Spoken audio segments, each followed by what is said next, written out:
Well, it's time to start our October webinar. Welcome to the October 2024 branding webinar. I'm your host, Jeremy Diouf, and today we have Sam, who is going to talk a lot about branding and answer very important questions around branding that will tell you a lot about where to take your brand, mistakes to avoid, how to improve your brand, things like that. We host these webinars monthly. And today in particular, we're focusing on branding with Sam. And then next month, we're going to have Chevy's webinar that's going to be coming up around more marketing related topics. But we'll talk more about that um, later in this webinar. Before we start and before I introduce Sam, I would like to go over the webinar rules really quick. Okay. Raise your hand if you would like to ask a question. You can select the raise your hand. You can raise your hand using the icon, the raise hand feature, or you can type your question in the Q&A chat. If you raise your hand, you can be brought on as a panelist and you can be on video to ask your question. Feel free to introduce yourself, your name, position, company name, and industry. Try to keep your question formats about 30 seconds or less, and feel free to ask follow-up questions if you do have them. Refrain from interrupting, of course, and if you have issues with distractions or if we're hearing some distractions on your end, I can help with muting you so that we all have a great webinar environment. And of course, please refrain from self-promotion. We just want this to stay as valuable as possible for everybody. Now, without further ado, I'd like to introduce Sam to the October 2024 webinar. Welcome, Sam. How's it going? Thank you. Pretty good, pretty good. I'm great. How are you doing, Jeremy? I'm great. Very excited to get started. I'd love to hear some background about yourself and also some background about Mars Studio. Absolutely, absolutely. My name is Sam Ruentan. I am the Chief Creative Officer and founder at Mars Studio. And I started the company back in 1999. And the company mainly was focused on branding and graphic design at the beginning, but we ventured out into marketing and digital space later on. And so far, it has been a wild journey, and we're enjoying every minute of it. And a bit more about my backgrounds that I've worked for or collaborated with industry giants like AstraZeneca, CoStar, Discovery Channel, AOL, VeriSign, Washington Post, and Alstom, and a few other companies. And I also have worked with mom and pop entities that required our services. And the advantage of that is that sometimes lessons learned from small companies and projects that we do, we can implement for larger organizations. A little bit more about Mars Studio is that in Mars Studio, it is essentially a consultancy firm and focused on brand strategy and marketing strategy and execution. We do have a proprietary model called E&E, which is engagement and execution, which allows us to strategize and plan and execute what the strategy is for our clients and customers. And that's pretty much it. Anything else you would like to know, Jeremy? No, I think that's a great summary of things. I think we're really looking forward to your presentation and Absolutely. all the things you have to say about branding. So, Absolutely. Absolutely. I'm going to go ahead and share my screen, and you'll let me know that um, you can see it. yeah. 1 second. There we go. All right. Yep. Nice and clear. Fantastic. All right. Let's get this show on the road. Yeah. All right. So we're here today to talk about the 7-step framework on how to make your brand message resonate with your target audience. And I want to thank everyone for joining today's webinar. I'm thrilled to introduce to you a powerful 7-step framework designed to help clarify your brand message So your customers not only pay attention, but are compelled to buy from you. In my 30 plus years in branding and marketing, I found that messaging is the most common challenge brands face, regardless of their size. It's actually very interesting because even large brands have trouble understanding who their target audience is. The root of the problem often lies in not fully understanding their target audience, even if they know who they are. What makes them stop, take notice, and engage, which is very important. That's exactly why most marketing ends up being a waste of money. And you ask why? It's because of that very fact, the fact that they are not fully understanding their target audience. I bet everyone's panicking right now, wondering how much they're spending on their marketing. It's fine. Relax. You're fine. I'm going to explain. Most marketing is a waste of money because nobody will listen to you or to your message if it's not clear and not told in a sense-making story. If it's not in a sense-making story, your customer will burn calories to understand it. They have to struggle to understand it. And the more they struggle and the more calories they burn, the less they're going to be paying attention. So, how can we fix that and ensure our marketing dollars are not wasted? Well, let's focus on the two cardinal mistakes your brand can make when attempting to communicate with your prospects. The first principle is failing to focus on survive and thrive. Let's step into a time machine and travel back to an era where we weren't the apex predators, where every day was a fight for survival. Remember those days, Jeremy? with, Yeah. with danger lurking Stone Age. outside our caves. Yeah. Stone For Age. thousands of years, of course, our ancestors, also known as the early humans, endured these harsh realities. And that survival instinct has been deeply ingrained in our subconscious. This is why, whenever we're faced with a decision today, any kind of decision, buying decision, any decision that we want to make, it is still has to pass that survive and thrive check.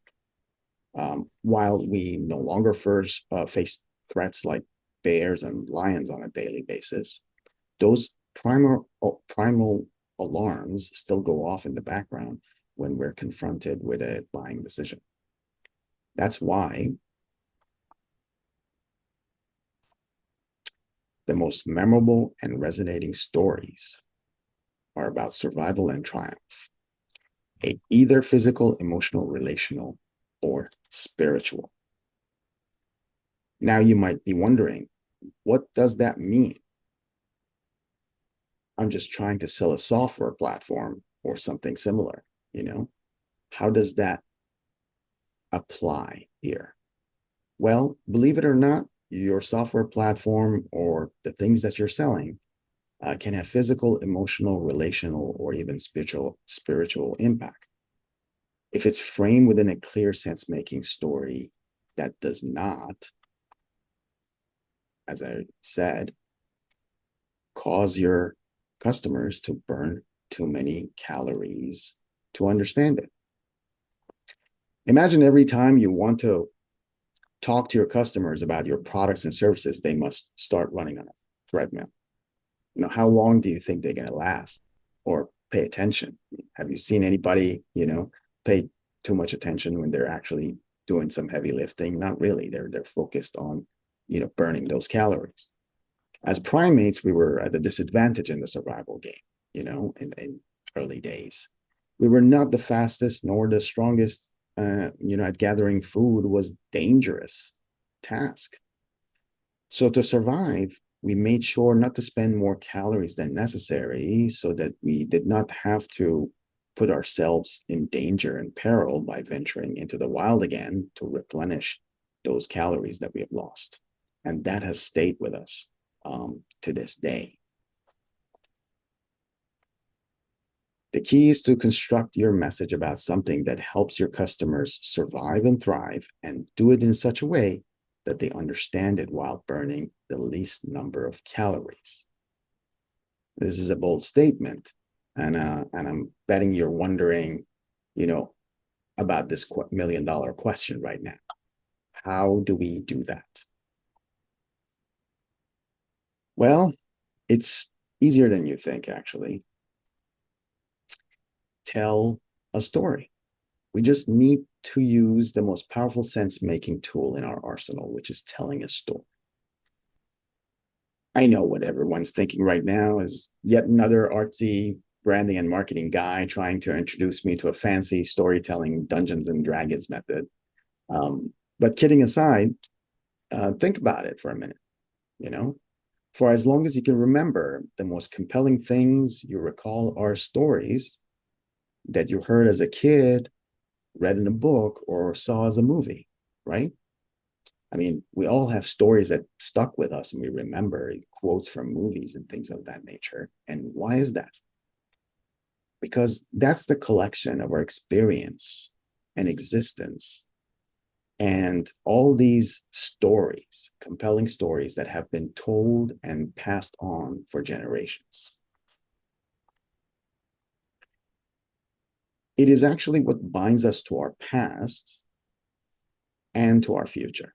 Why? Because the stories that we have heard, we tend to pass along to the next generation. So it's a string of stories that essentially define our lives. That is why people used to gather around a fire and tell each other stories, because those were the best ways to communicate all the emotions that we had. That is why video testimonials, online reviews, word of mouth are such effective sales tools, because they all tell a story about an experience where someone survived and thrived. A lot of times people say, hey, man, you need to get this. Why? Because it saved my life. You need to get this product. And they tell you the story of how it saved them from disaster or changed their life. And that story is more powerful than any digital advertising or any type of advertising that you can do, because it has genuine feeling built behind it. A story is the most powerful sense-making tool, as I mentioned, that can captivate your audience and make them understand your message without burning too many calories. This is the important part. We just want it to be easy to understand so they don't have to struggle to understand it. There's a saying that says, if you confuse, you lose. So we need to simplify this so that they have to burn the least amount of calories when they're trying to understand it. Now you're asking, how is this done? It's simple, really. Stories have a unique power. We love hearing them. Think back to your childhood when your parents would read you an exciting book with a captivating story. You'd beg to hear it again and again. So this is what the 7-step framework does. It will help you create a story, a hero's journey that your customers are invited to join in. This is, of course, based on Donald Miller's story brand book, which I recommend everyone to purchase and read, because there's more information and more valuable insight within that book. And at the end of this presentation, I've put a QR code, a link to where you can purchase that book if you choose to. But what is the 7-step framework? Well, it's essentially a hero faced with a problem, meets a guide who gives them a plan and calls them to action, helps them avoid failure that ends in success. This is all the 7 steps. Now revisit your favorite movies and it will blow your mind. Star Wars, Harry Potter, Lord of the Rings, Shawshank Redemption, Back to the Future, you name it. Any movie that has stuck with you if you go back and revisit it, you will see this structure on full display. So now you're wondering, how does this work in the context of business, in the context of what you're selling? You know, you might be selling a software platform or investment product or a wrench. How does that work in your context?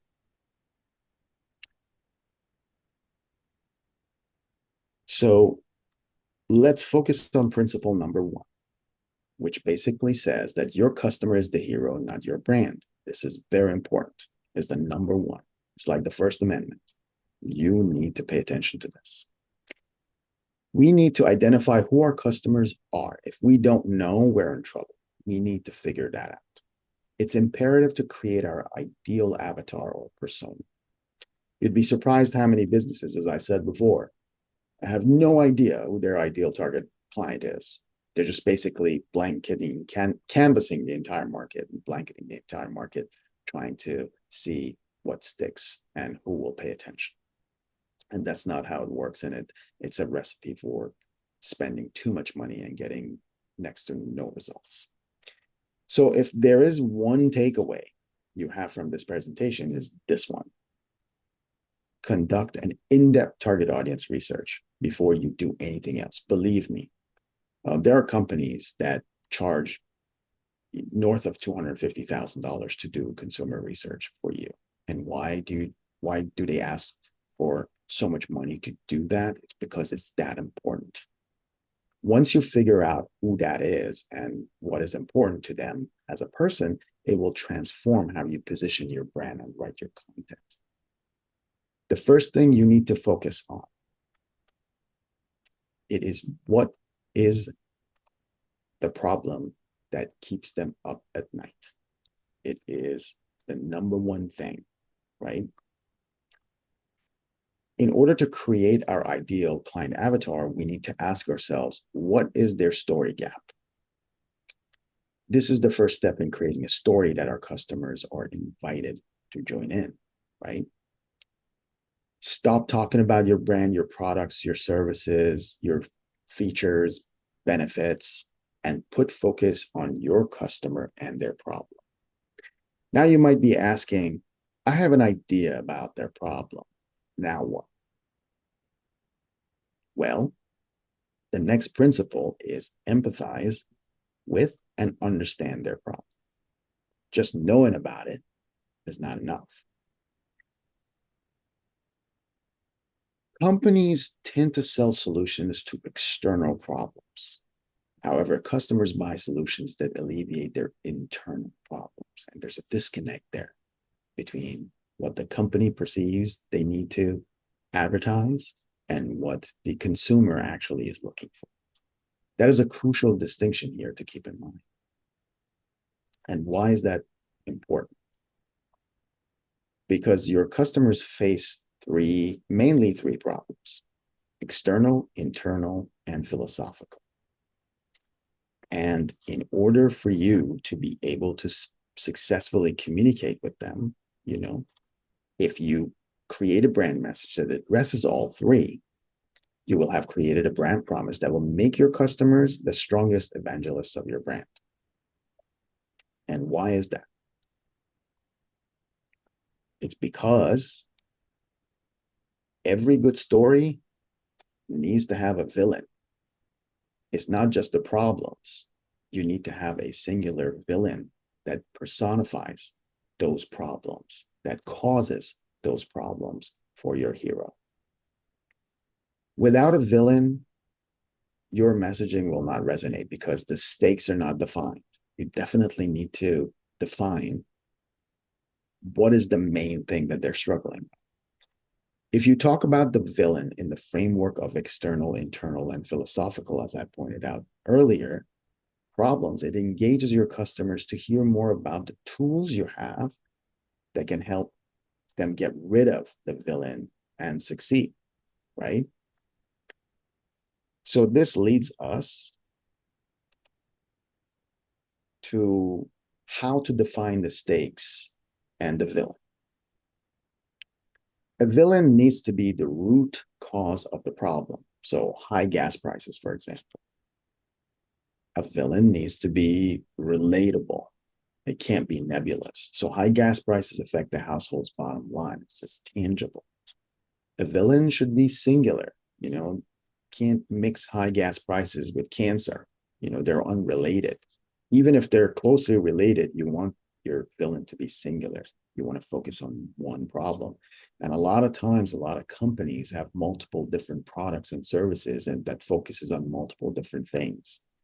And that becomes a challenge. So they have to silo these things, trying to focus on one problem at a time. And a villain should be real. It can't be just conceptual. High gas prices are real to everyone. It's something that they can feel every day. Let's use Tesla as an example. Define villains, high gas prices. External problem, I need an efficient car, right? Because high gas prices, I don't want to pay that much at the pump. Internal problem, I need to reduce my gas expenditure. That's an internal decision, right? Doesn't have anything to do with the gas prices or how much gas I put in my car. And the philosophical problems, one of them at least, is my car choice ought to help save the environment. I need to feel good about my purchase. I need to feel good about the thing that is solving my problem, right? So that's the philosophical part. So principle number 3 is how to position your brand as the guide. So now we have defined the problem. Now we need to position ourselves as the expert guide that can solve that problem. Best stories use the guide to encourage the hero and help them win the day. Like if we want to go back to the movies that I brought up, see, like for example, in Star Wars, Obi-Wan was the guide. In Lord of the Rings, I think Gandalf was the guide. And in Harry Potter, I think Dumbledore was the guide.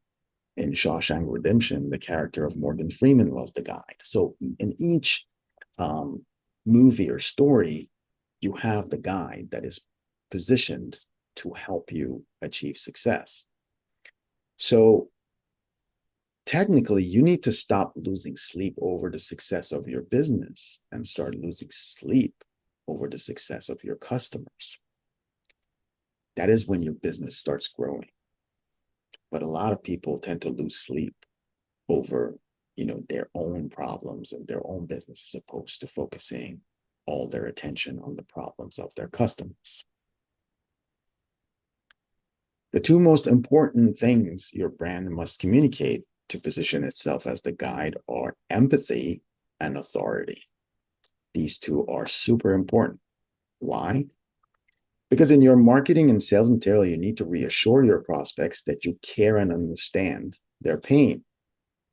No one will sit down with you if you are the one doing most of the talking. That's some of the salespeople, fall into that and keep talking about features and benefits in their company and who they represent, so forth and so on. And they take the lion's share of talking. Everyone has problems that they want to be heard, understood, and empathized with first, before you even open your mouth and talk about any features, benefits, or products that can solve their problem. You need to let them vent and empathize with it. It's very important. Then and only then you can show them that you have the utmost authority to help them.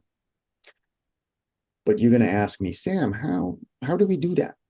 How's that possible? Like, how can we do that in content?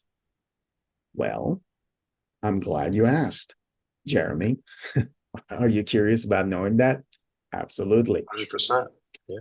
You can establish your authority through various ways. Testimonials, which is a form of social proof, is crucial. When other people talk about you, is amazing.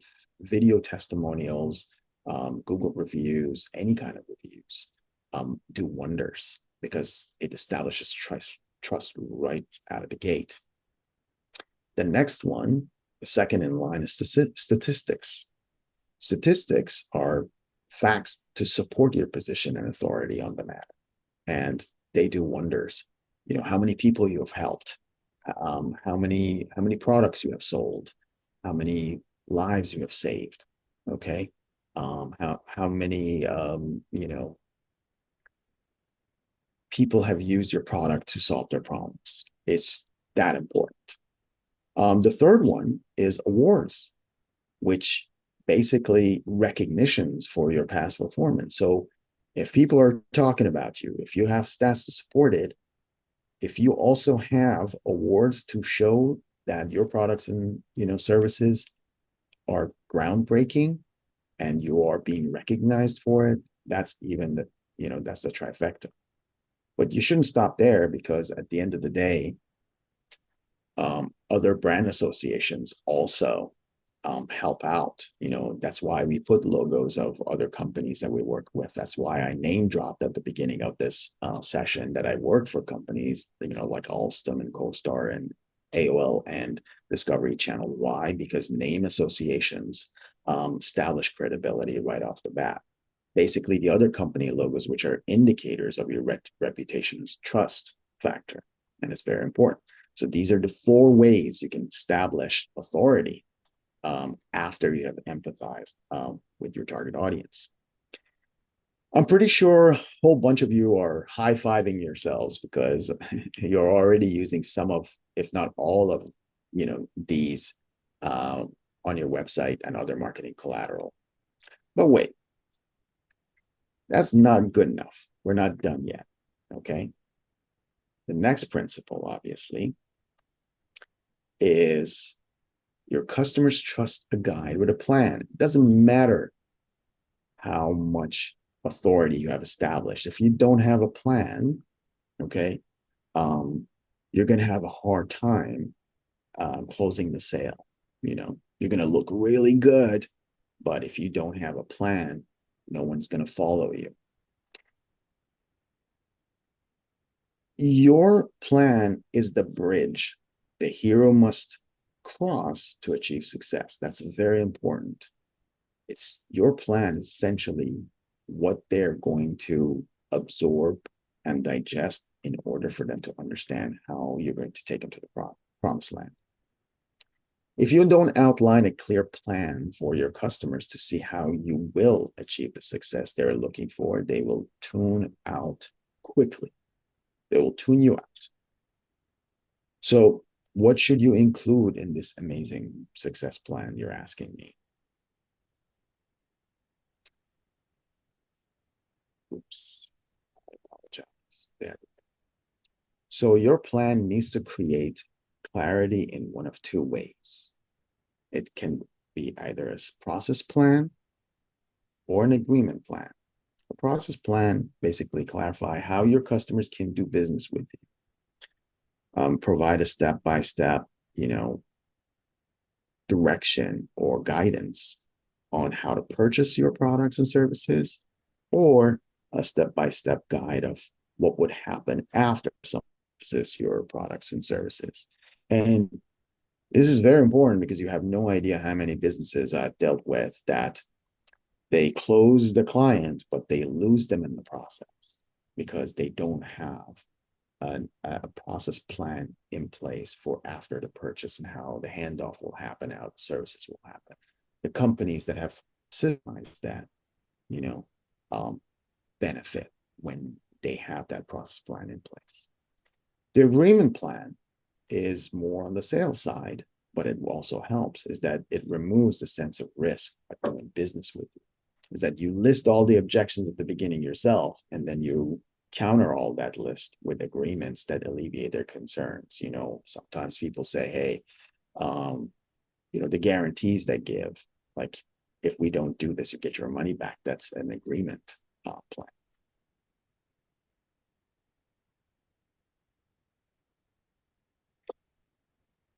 So what next? You have the plan, you have all this stuff in place.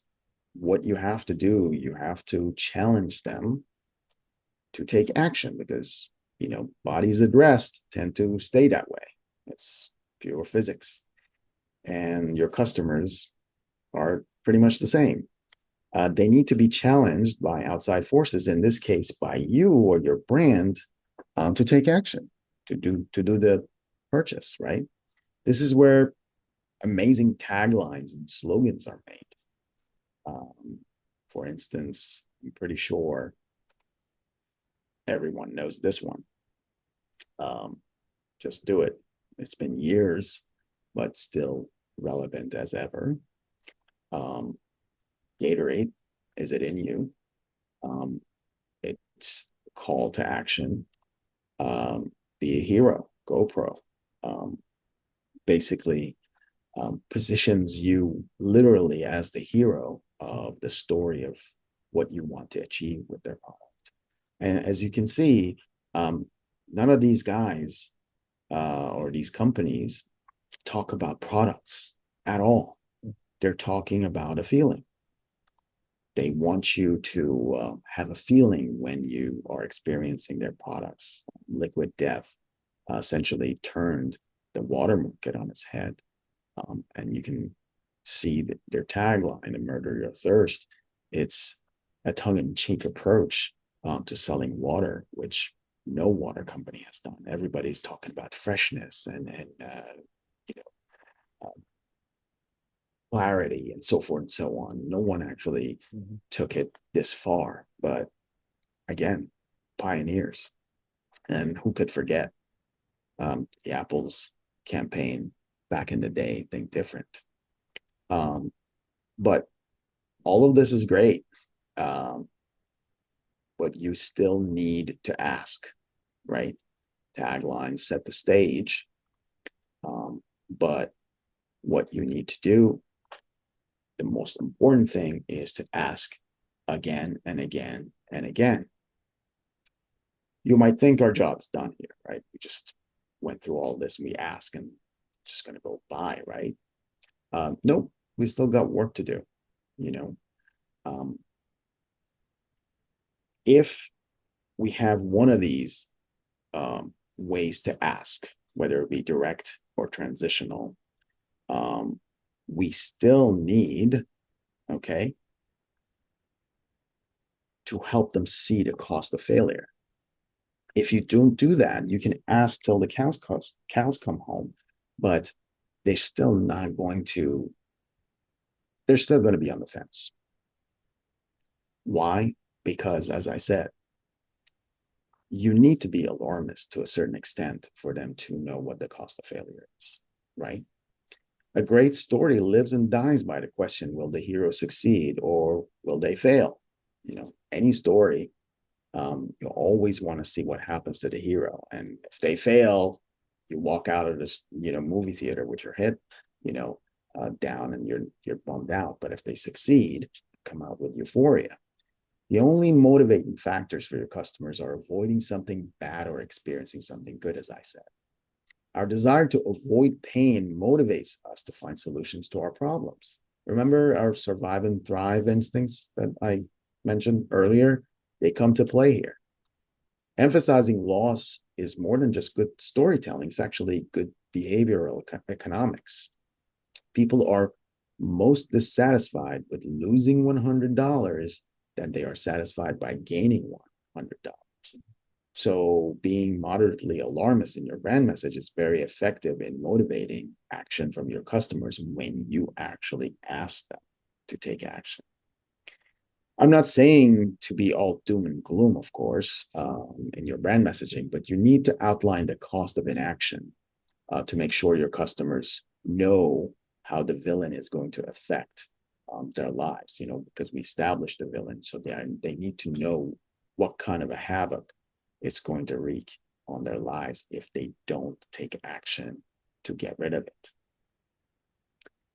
And here's how your message needs to be structured.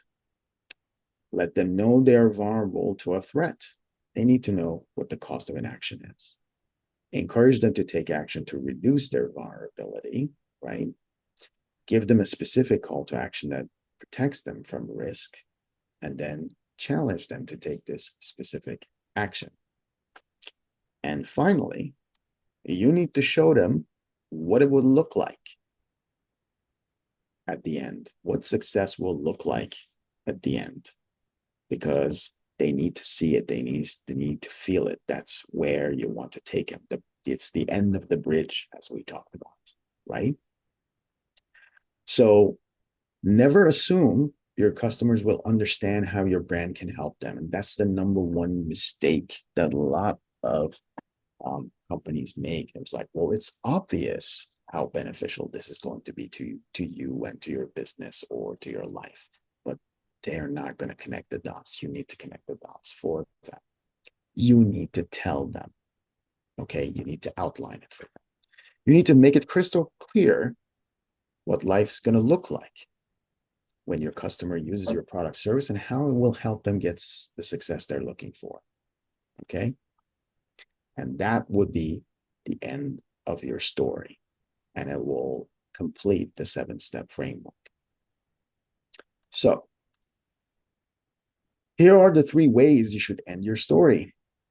Help them gain a power position, which is like offering access or memberships, creating scarcity like limited items, limited seats, timed offers, offering a premium like preferred clubs, VIP, or just upgrades. That's why a lot of, airlines do the VIP lounges and, the miles and all the perks that comes with it, because you're part of a club, right? They're basically helping you gain power position. Imagine the time that you walk into that, a lounge that they have, you feel that you're different than the rest of the, world that is walking outside or sitting on the, coach seats. So offering identity association, like providing status or convenience, like this is the best example I can give is Apple. When somebody's having an Apple product, they feel like they're different. So it's a power position. Second is offer to make them whole, reduce their anxiety, reduce their workload, more personal time, And the third is offer to realize their potential. A lot of people really want to achieve things, right? So inspire them to be more.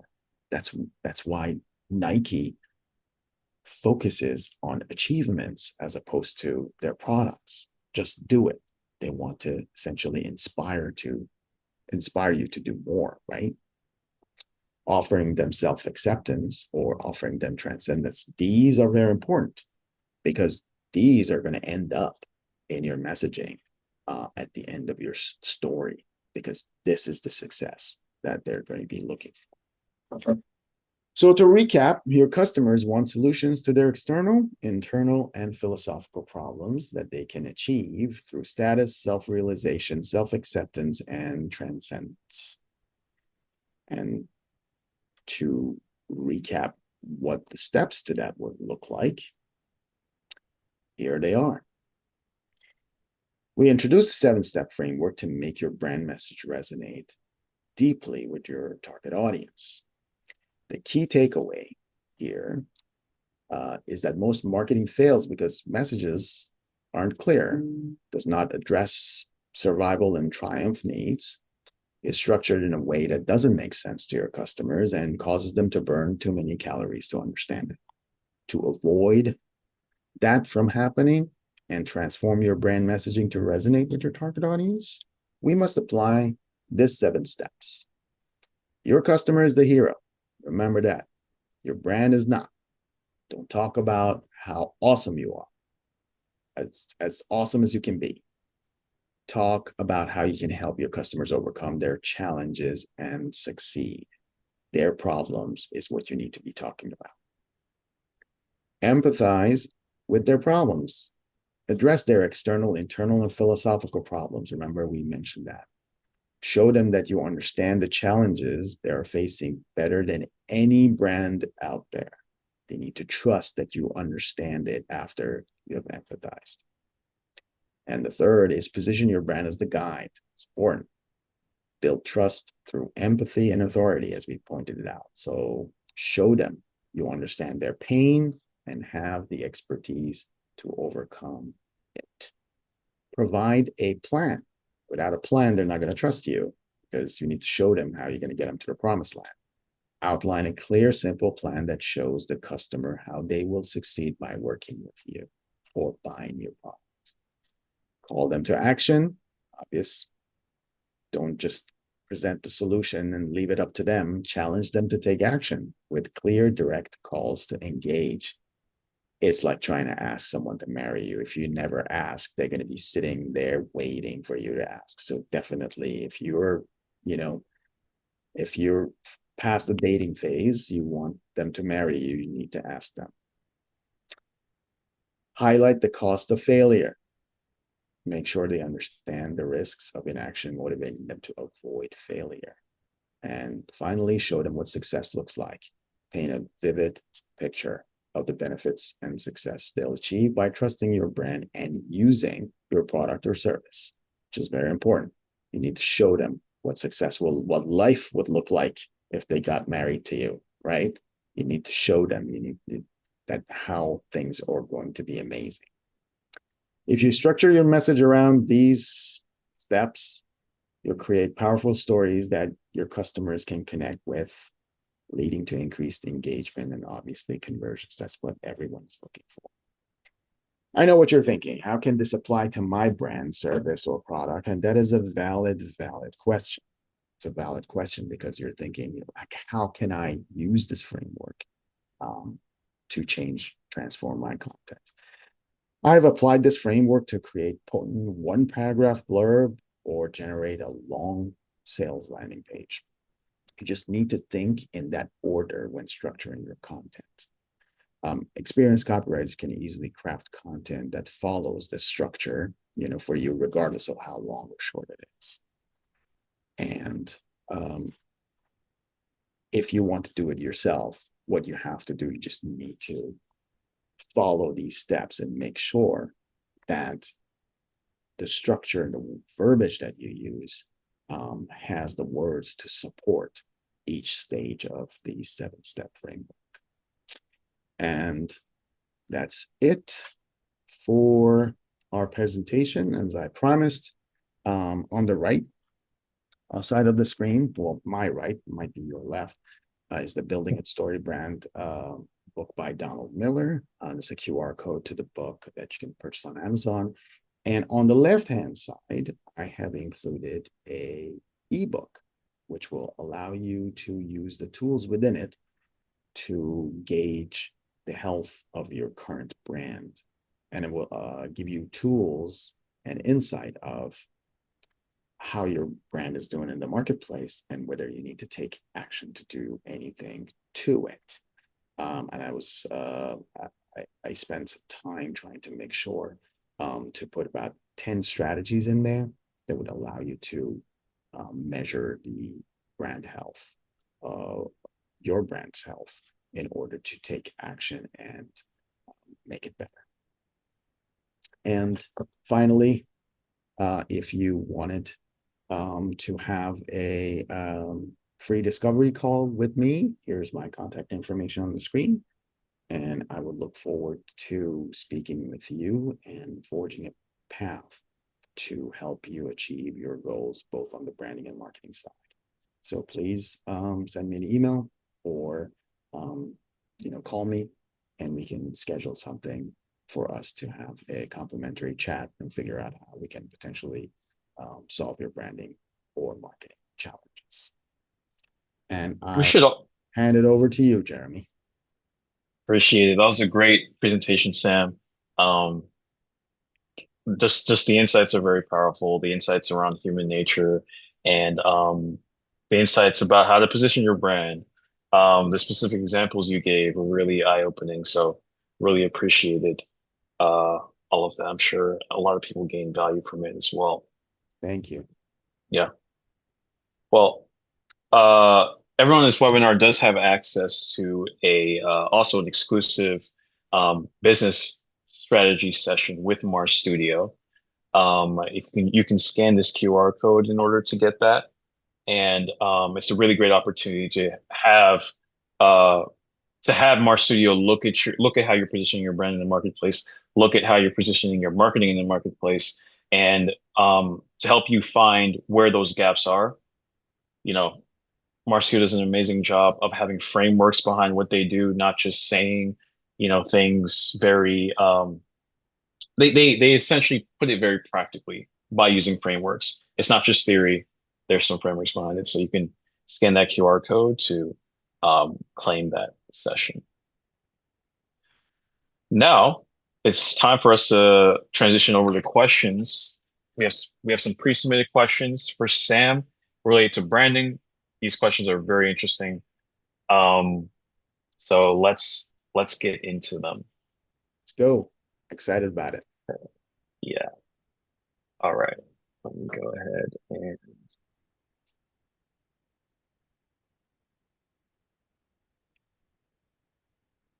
all right. So, first question. Hi, Sam. I want to establish more brand loyalty with my B2B clients. What strategies can inspire more brand loyalty? Brand loyalty. So if you want to establish brand loyalty, you need to create a brand perception for your target audience, as we talked about it in the presentation, so that they can feel that they are part of a tribe, or like even stronger word would be a cult, right? Greatest example would be Apple. Um, Apple owners consider themselves part of a tribe. And if you create a tribal atmosphere, people will continue to buy from you. One thing that you can do also is you can create um, a proprietary ecosystem, the way Apple has created their Apple One, which essentially allows you to buy multiple different services from them, and they all integrate very well together. Google has done the same thing, and a lot of other platforms are trying to do that. Let's say like HubSpot also has created a suite of products that work really well, with each other. So in order for you to create this brand loyalty, either you can force your clients to use your products by making it super easy to integrate everything into their everyday lives, or you can create a brand image, like Apple, like GoPro, like Liquid Death, and so forth and so on, that will provide you a status, and that status would allow you to create brand loyalty. A lot of airlines, as I mentioned in the presentation, do that. They create VIP lounges and upgrades, and see, like, for example, even Southwest. You can be a preferred, passenger and get perks, and that also creates a lot of brand loyalty. And the last thing I would say is convenience.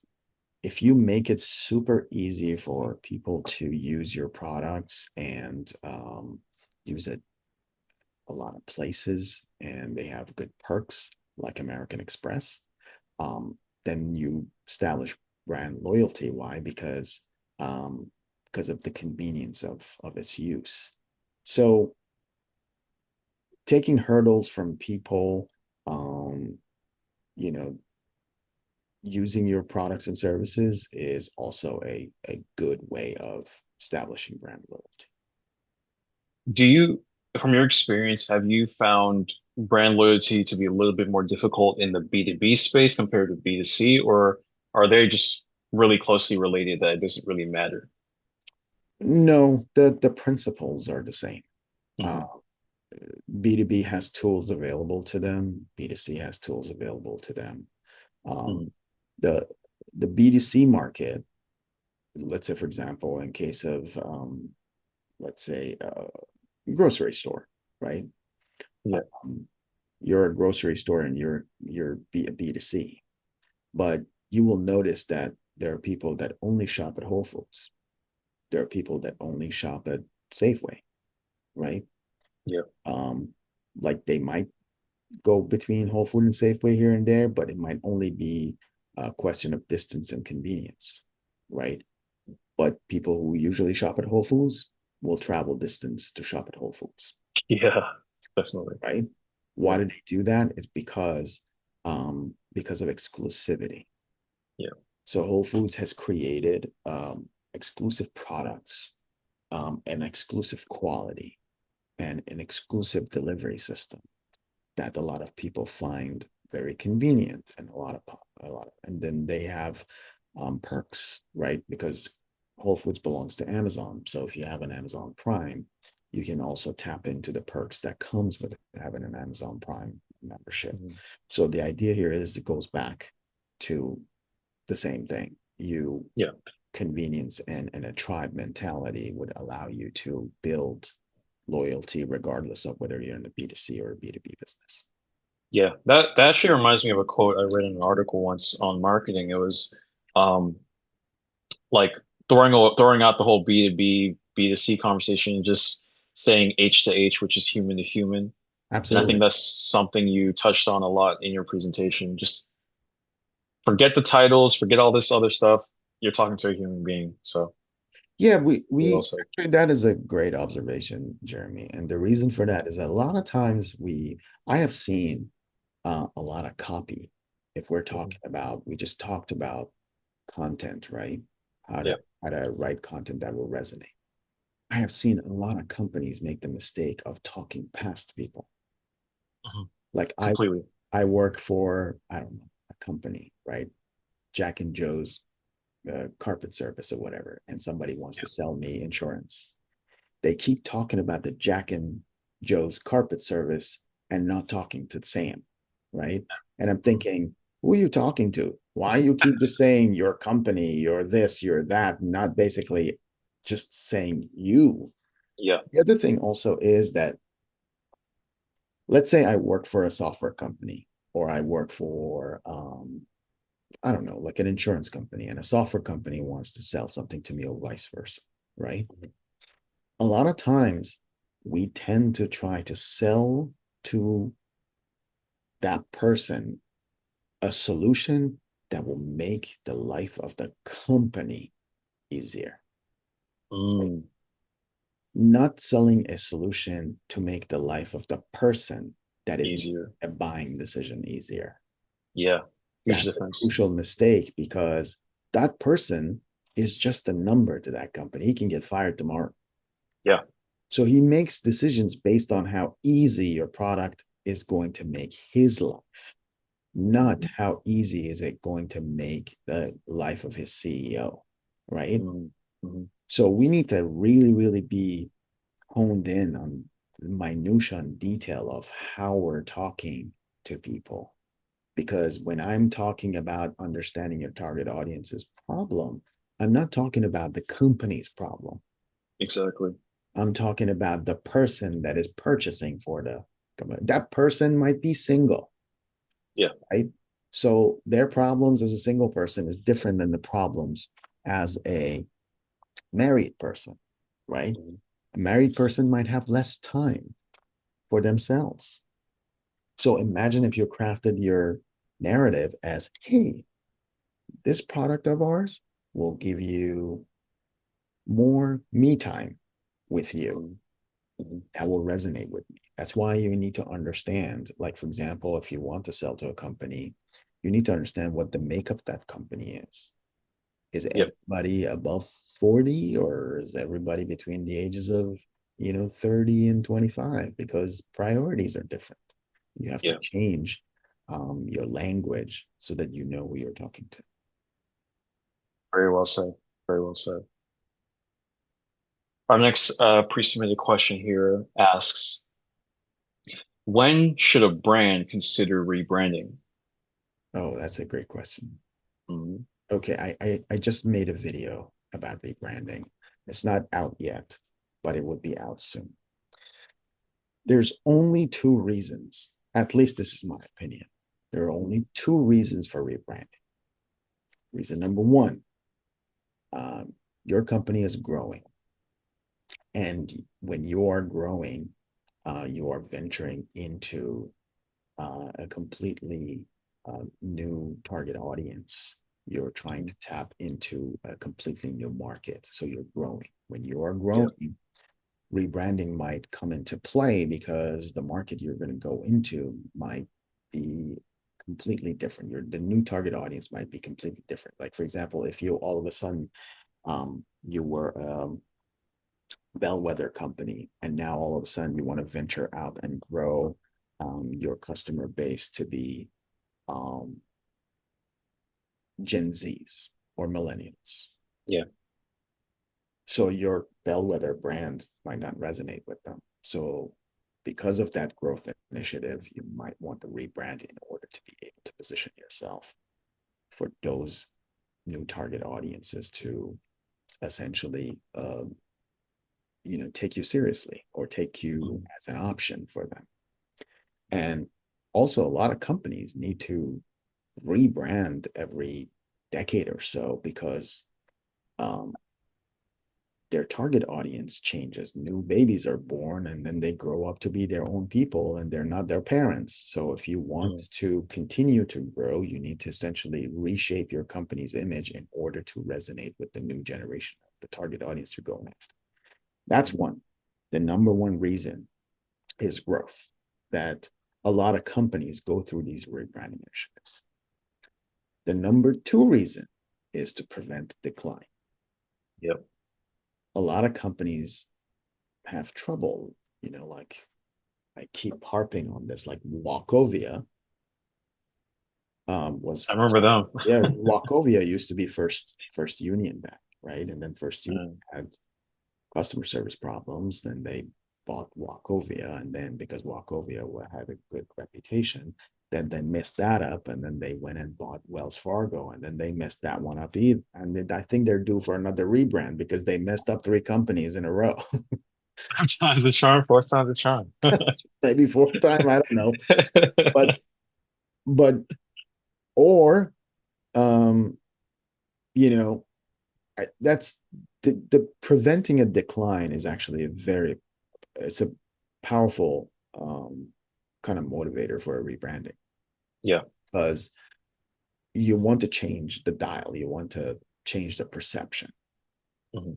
If there are baggage associated with a brand, you just shed that and you're signaling change. You're saying that, hey, we're going through this transformation with you in mind, and we're doing this because of you. We want to change to something better. One thing Mhm. that I wanted to mention going back to growth, there's another, it's also part of growth, but I just want to give you another example is that sometimes companies merge, you know, and they have to rebrand, like for Mhm. example, SunTrust and BBT yeah, when like they merged into Boeing, Truist. exactly, like Boeing and Mhm. McDonnell Douglas. I mean, when McDonnell Douglas and Boeing merged, you need to have one brand. So they merged the Boeing brand and they took the Boeing brand because of its customer service reputation. Yeah. And but they used the logo from McDonnell Douglas. Mhm. I mean, fast forward years into the future, then McDonnell Douglas, management style screwed up Boeing, and then now you have the 737 Max issues. But the idea here is that still that merger is part of a growth strategy. Mhm. So those are the two things: growth and preventing decline. Would Gotcha. prompt you to do a rebrand. Have you ever come across any or know of rebranding mistakes, like aside from the ones you kind of already alluded to? Oh, absolutely. I Hmm. mean, there's so many rebranding horror stories. I mean, the one that comes to mind was Gap. Hmm. Gap did an in-house rebrand, which was the most terrible rebranding they could have possibly done. Hmm. And they reversed their rebranding and apologized to, seriously, they apologized to their consumers and they reversed their rebranding within 3 months, I think, 3 or 4 months. Yeah. Another horror story was Tropicana. They Mm. changed their brand and their packaging. And I experienced this firsthand because I walked in to buy a Tropicana orange juice and I could not find it, even though it was right in front of me, because they changed their Mm. name to Trop 50. as opposed to Wow. Tropicana. That's a huge difference. Yeah. And then that fell flat on its face. Then they kept the box but changed the name to Tropicana. People were still missing it because everyone Mm. was used to that orange with a, Yeah. straw stuck Strong. to it. Yeah. So they did the same thing. I mean, their sales dropped nationally by 20%. That is massive. It's a lot, especially a So company of that size. yeah, they completely reversed course. And there are so many of these stories that companies needlessly went through rebrands. Mhm. Uber had those problems with their CEO, and then they kicked him out, and they wanted to essentially signal to their target audience that they were a changed company, which they weren't because the guy was still chairman of the board, right? So he had Yeah. influence. Still involved. They rebranded to some, I mean, a big company rebranded. I think it was like Lippincott, if I'm not mistaken, or some big branding agency rebranded them, and it cost them like 20-30 million dollars or whatever. Ooh. But the idea here is that that was a misguided rebrand, Mhm. because if you remember, everyone had that U shape that you put on the, in the windshield. And then Mhm. all of a sudden they took that U and made it this like square. So Yeah. consumer couldn't really tell. Like the car would show up and they didn't know, is this a Uber? What happened? Yeah. The circle with the square. Yeah. Yeah, and it took a while. I mean, they did another rebrand because Oh. they completely threw out the entire board of directors and everybody, and brought in new boards Mhm. and new CEO, and they went through another rebrand. And this one um, finally fixed a lot of the problems that they were having. But yeah, Yeah. there are rebranding done on corporate levels that are unnecessary. Um, Yeah. I mean, I give you another one, which is probably the worst rebranding I've ever seen in the history of rebranding, which was Are you when, gonna say IHOP, or something oh else? no, it's even Okay. worse. Okay.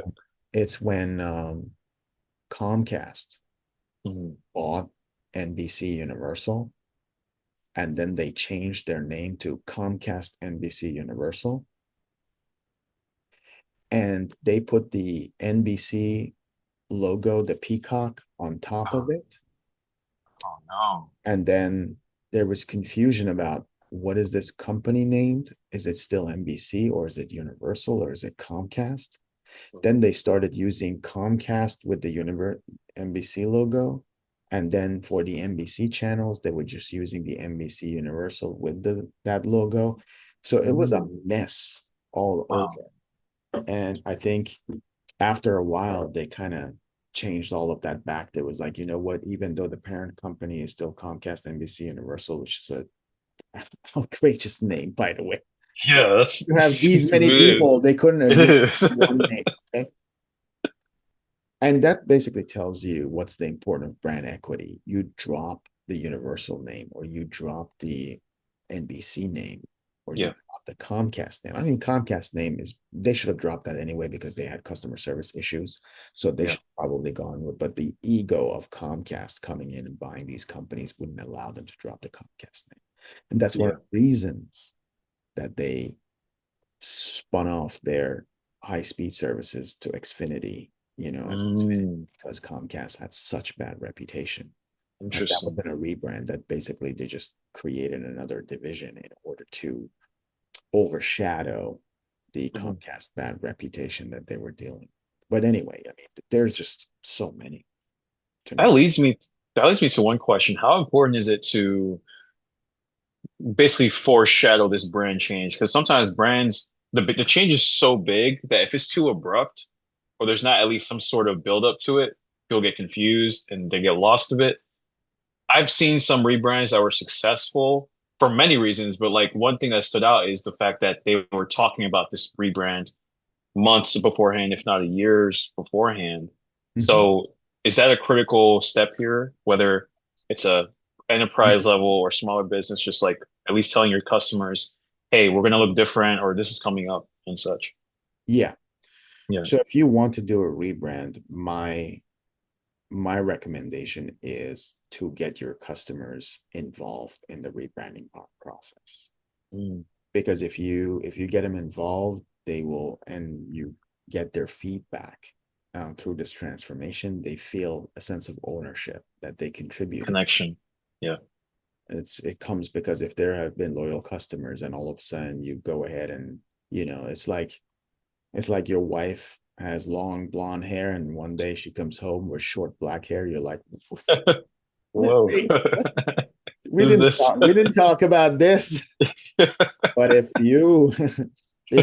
your wife were basically talking to you for about 6 months saying, you know what, showed you pictures saying, hey, how does this look? You Yeah.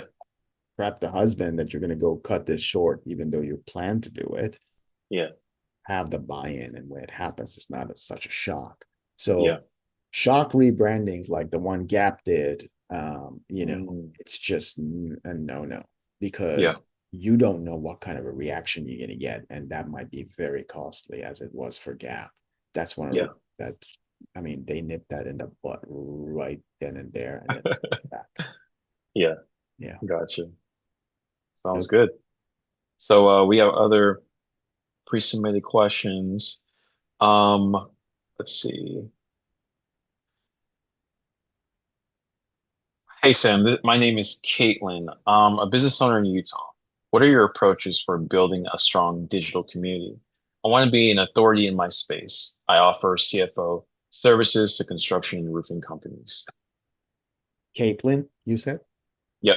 Hello, Caitlin. Thank you for your question. Um, Obviously, we do have a lot of digital platforms that we can build digital communities with. You can have it in Facebook, you can have it in LinkedIn. But if Hmm. it's a professional community, I would definitely recommend LinkedIn because LinkedIn has great tools for personal brand building. But having said that, I would take a page out of Gary Vee's, um, you know, guidance, and that is we're living um, in a golden age of personal brands right now Hmm. because we Yep. have free platforms available to us that allows us to reach thousands, if not millions, of audiences. Um, and all we have to do is just do the work. For the next 5 years, you can spend the time. It will take a long time. Yep. People don't just follow you just right away. It will take a long time, but once you build that audience, that recognition using the digital platforms, and it doesn't matter what you create, you need to just spend the time to create value, right? Hmm. And the more you give out free information and solicit engagement, Hmm. the better the value of your personal brand is going to be. So Yeah. I think if you invest in building a personal brand of providing value, guidance, information, expertise, and not asking anything for return, what would happen is that you build a community and trust. Uh, and when those people need your services, they're not going to go elsewhere because they know you and Yeah. you have provided value. So I think a digital presence absolutely is possible using the free platforms that are available to us right now. And as Gary Vee said, you better do it now because you never know. I mean, most of these platforms are starting to charge, like Yeah. Big time. LinkedIn is charging if you want to have access to their tools. Yeah. um, Facebook is not going to charge you because it's just a social platform, but you never know. At some point, they might, like when Elon Musk bought X. What does he do? It's like, hey, if you want to get that verified check, you need to pay Hmm. X a month, right? Yeah. And Even even with Facebook, like Facebook page reach posts don't reach that many people really. no, Even if they like and share your page or like and follow your page, they don't it they doesn't really don't. reach. So what do they put? They put like, okay, boost posts, or they push, hey, this post could be better if you ran some ads. Yeah, So that's kind of the game that's going on 100%. They're Absolutely. starting to really understand like, whoa, there's a lot of transactions that go on with people with brands. So they kind of want a piece of that too. But there is still like the LinkedIn platform and um, Facebook, Instagram, TikTok, um, you know, even X, um, Reddit, Twitch, Patreon. Yeah, There's so many platforms, even Snapchat, that you can yeah, have a presence. What I don't recommend is that a lot of people recommend is that I don't recommend being everywhere. hmm I I recommend agree. putting your focus in one or two platforms. Like you can be a YouTuber or you can be a specialist and LinkedIn, right? And Mhm. build a community by having a LinkedIn group and so forth and so on, and just develop that. Because being everywhere gives you a fragmented audience, Mhm. and each platform has its own quirks and how they want you to do things. So it becomes a lot of work to Mhm. be everywhere. But what Yeah, you can do, you can be in multiple platforms and trying to channel everyone to one place. It yeah, could be either LinkedIn or YouTube or TikTok. I don't know. Just channel everyone to go to one place, because if you're looking to leverage that for your services, you don't want to have presence everywhere, because mhm. then your efforts are going to be more, and then also your brand is going to be a little more fragmented. And these days, generating content that can work in every platform is really, really hard to do. Yeah. Doing it myself, and I find it challenging. So Yeah. that's something that I would probably say stay away from, trying to be everywhere. Okay. Gotcha. Agreed. Well said. This next question has to do with Mars Studio. How does Mars Studio help with branding efforts? So we start with strategy. And the way it works is that, let's say, for example, a company comes to us saying, we want to do, we want to redesign our website. Um, we can provide that service, but we might not actually take that project on. We Mm-hmm. see that there are gaps in messaging. If we see there are gaps in branding, if we see that the brand that they have and the target audience they want to go after don't jive, right? So the fact remains that brand strategy is very important. Before you do any marketing, what you want to do, you want to make sure that, as I said, the brand message presentation, you need to understand your target audience. So we spend like the first 3 4 months figuring out target audience, figuring out the messaging framework, figuring out the platforms and the things that we need in order to attack those, form the messaging, um, Mm-hmm. potentially do a brand refresh or brand realignment in order to get that brand to be aligned with the target audience that we have identified before we start marketing. And for some Yeah. people that are looking for like instant gratification, that's a long time. But the Mm-hmm. problem here is that we set ourselves up for failure if we say, okay, we're going to build you a website. You know what happens? I'll build you a website. You go out there, you failed. You're going to basically put that failure on me.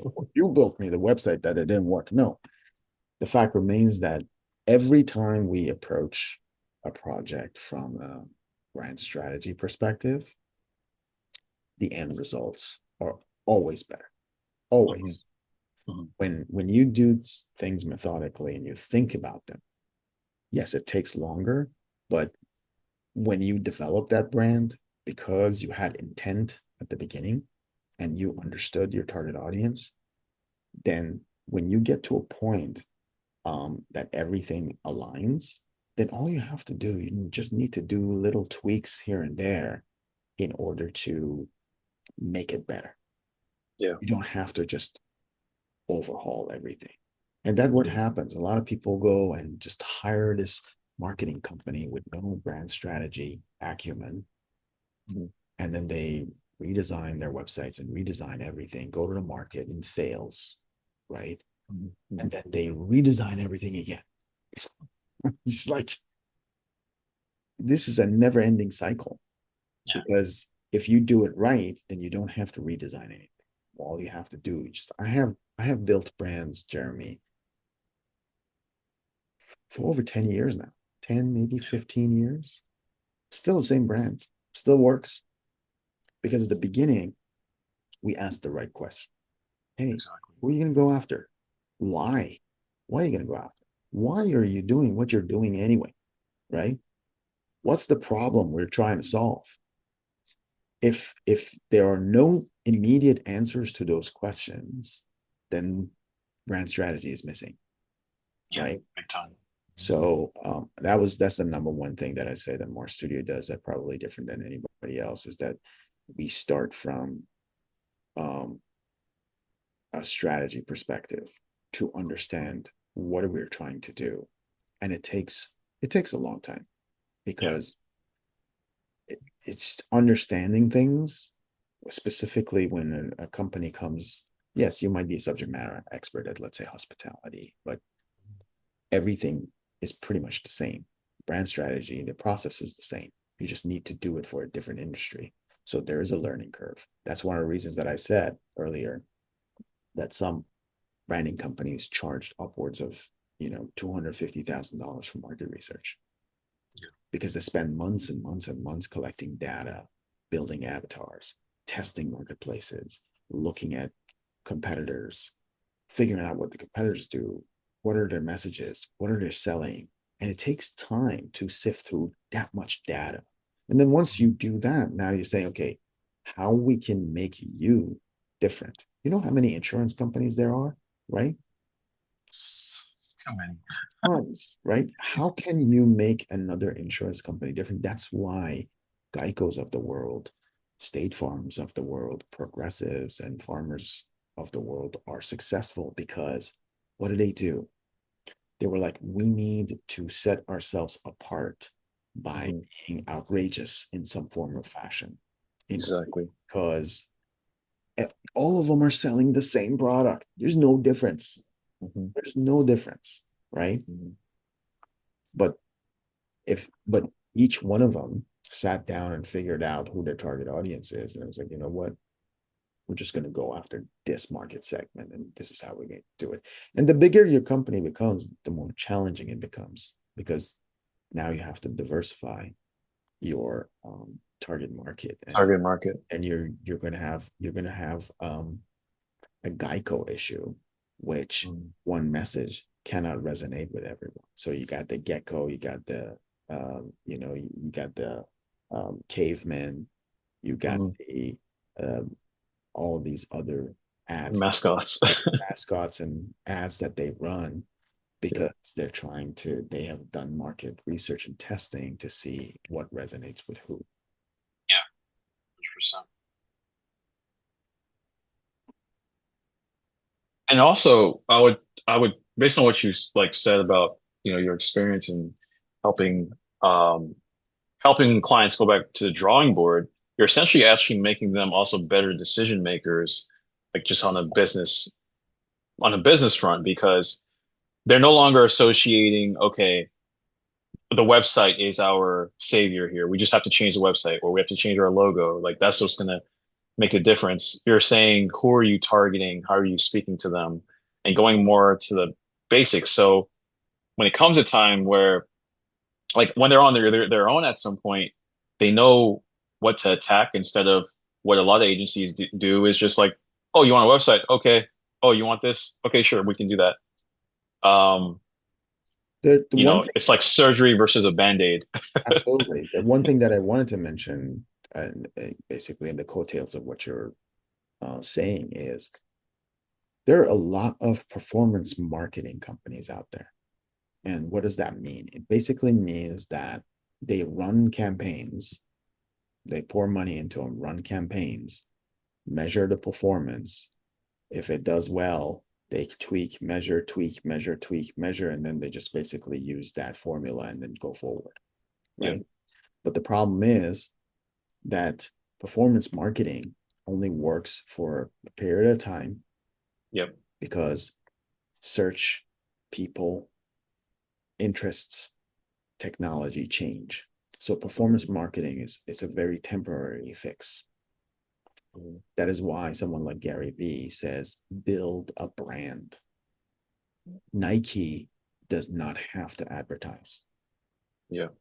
Okay. They don't do pay per click. If they do, it's going to be very small markets. But Mhm. Nike basically sells a feeling, Yeah. sells a lifestyle, sells emotional gratification, right? So if you build a brand, your sales tactics are going to become different. A lot Mhm. of times, smaller companies, because they haven't spent the years building a brand, they are beholden to companies that run performance marketing, right? Mhm. So you're beholden to SEO, you're beholden to um, performance marketing in order for you to generate the attention that you need. And that Yeah. does not build brand loyalty. That does not build. It's like getting a plumber. Yeah. There is no plumbing company out there that spent years building brands, right? Mhm. Mhm. So if I need a plumber, I'm just gonna go online, plumber, Anybody. this for anybody. Yeah. But imagine if you had built a brand around plumbing, around providing value as a plumber, around doing a target audience, who you want to go after, what kind of a Mhm. like imagine if you build a plumbing brand for like multi-million dollar mansions. We don't do little houses. We only do multi-million dollar houses. Why? Because their plumbing needs are different. And Yeah. experts are doing multi-million dollar plumbing. Mhm. If you build a brand around that, do you think someone that owns like a $5 million house is going to go with any plumber? No. Mhm. If that is what you write in your content, then what do people do? They basically trust you that that's what you build your brand around. So that's Yeah. that today's call. I mean, today's presentation was so important about how to Yeah. brand resonate. Yeah, Very well said. I think we have time for one more question sure. before we um, wrap up. Earlier, we talked a little bit about, um, you know, rebranding in the face of uh, things going downhill a little bit. And we actually have one question around that exact thing here. So it says, Sam, my question has to do with publicity. How would you Mhm. deal with negative publicity in the event that it happens? Relate to a brand, I guess. Well, negative publicity, that is a PR function. Mm, mm, So if it's a PR function, it's it will have brand ramifications, specifically when you have negative publicity, right? But if you have established brand that people trust, it's much easier to overcome negative publicity than it is if you don't. If you you don't. don't have brand recognition, and if you're based on performance marketing, so something like that, one bad review or one really bad negative publicity could sink your entire company, right? Mm, mm, Because what did I say? Trust factor is built through testimonials and reviews and so forth and so on. So yeah, the idea here is that negative publicity could be detrimental to a brand that has not spent the time to establish itself in the marketplace as an authority. So it's a direct relationship. When you build a trustworthy brand, if you have negative publicity once, people will give you benefit of the doubt that this is a one-time event or something happened that you're trying to, overcome. yeah. But if you build a brand on being shady like Wells Fargo, Yeah, forget it's it. Doesn't it's matter. not the same. Yeah, You can rebrand all you want. They need to get rid of the people that are inside, not what's on the outside. very well said.